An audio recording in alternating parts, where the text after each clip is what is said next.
We'd like to thank you for allowing us the opportunity to update you on the Wekiva Parkway. We'll provide you with information about landscaping tonight, and then we'll be happy to answer any questions at the end.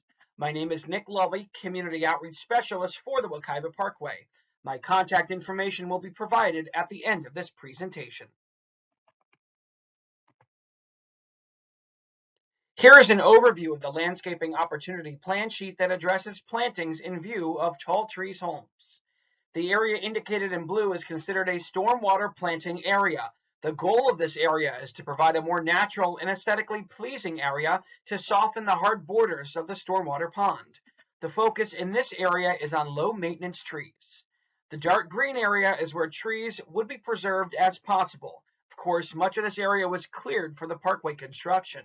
The light green area below it has been identified as a level 1 landscaping area. The goal of this area is for visual screening of the parkway from Tall Trees Homes, slope stabilization of the parkway embankment, and reforestation of areas impacted by parkway construction. This table gives an overview of the various plant and tree species identified for use in the landscaping project. It is included in this presentation for your future reference. This gives a closer look at the full breakdown of the color shading on the landscape opportunity plan sheet. It is included in this presentation for your future reference. Please note the photos in this presentation are representative of the trees at various stages through their development. First up, the species identified for usage in the stormwater pond planting area along the back of Tall Trees Homes. The trees identified include live oak, mahogany, and winged elm. Next up, the embankment in other areas along the parkway. The canopy tree species identified include slash pine, live oak, mahogany, winged elm, and longleaf pine. Keeping in the same area, here are the smaller trees identified for use: red cedar, sable palm, magnolia, and holly. Now we get into large shrubs for this area. They include agave, oleander, firecracker plant, Walter's viburnum, and Yaupon holly. Next, we move to the higher impact areas for parkway travelers. These trees will be located atop the parkway.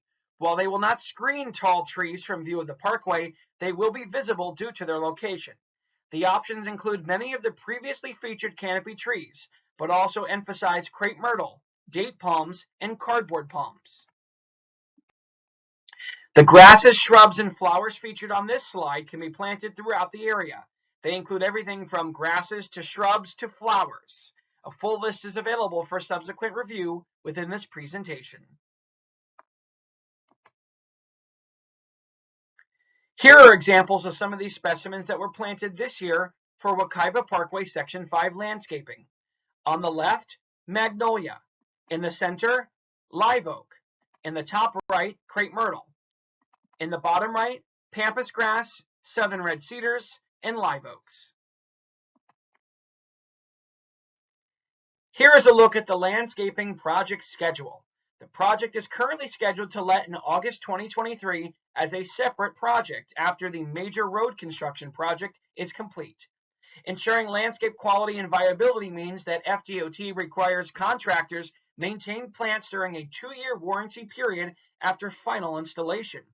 And as far as long-term maintenance goes, FDOT asset management contracts include mowing, litter, and weed control.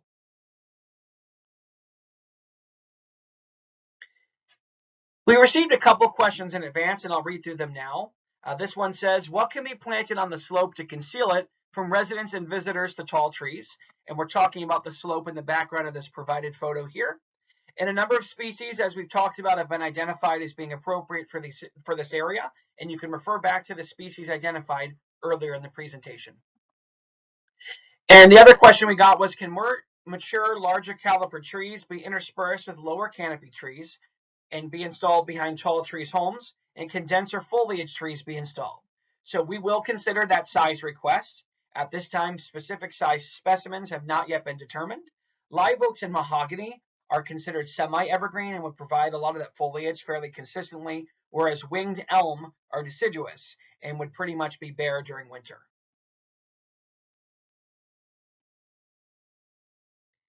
And with that, we're happy to answer any additional questions or comments and really appreciate your time. We'll go back to the live feed now. We hope we've addressed most of your questions. You're welcome to send follow-up questions or comments to the information shown here. You can also log on to wekivaparkway.com. This presentation will be posted on the website. You can follow us on Facebook and Twitter for real-time updates on the project as well. Thank you.